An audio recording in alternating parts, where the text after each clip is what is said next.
people to win this Porsche 911 GT2 RS, and all you have to do is to check the information in the description down below and you could be a winner, guys. Stay tuned. What is going on, everybody? Welcome back to another video. So you guys can clearly see that I'm taking a new interest in the front wheel drive car, and you know, as I said before, I did another build over the summer which was the all-wheel drive Evolution 5, and now, you know, I have different ideas every day about how I want to rebuild this thing. And you know, I've come up with, and even a few people, you know, encouraged me to do something like an all motor thing. You know, I did say I was going to try that in the past. However, you know, I was looking at a few things and I was like, well, you know, let me show you guys that I have the support in now and everything is now together.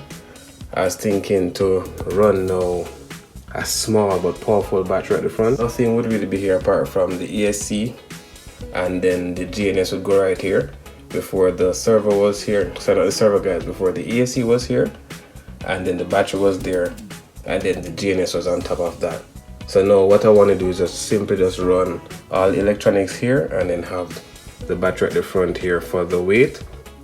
I think I might end up adding some more weight at the front apart from the battery, so we see how that will work out.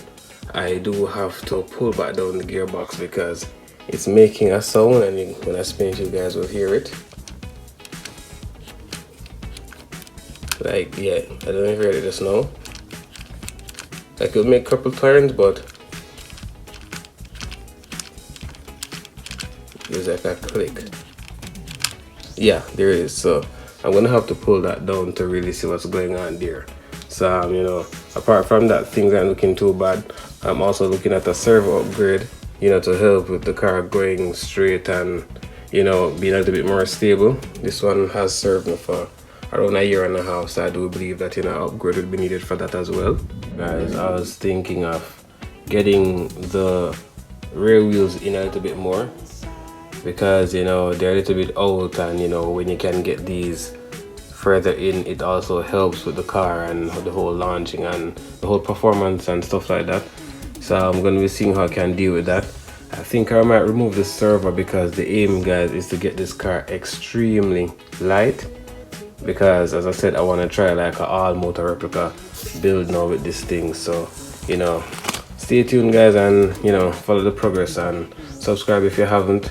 And also, you know, remember to check out my giveaway and follow the rules, and who knows, you just might win. So good luck for that. And yes, guys, so I won't be disclosing what burst battery I'll be using on this setup, but all I know is that I just want to make sure that I am running something that is extremely light, extremely small, and don't know, we might look at what gearing we might run to, but everything is still up in the air, and you know, we haven't really finalized anything. But until then, guys, drop a like, subscribe, and stay tuned.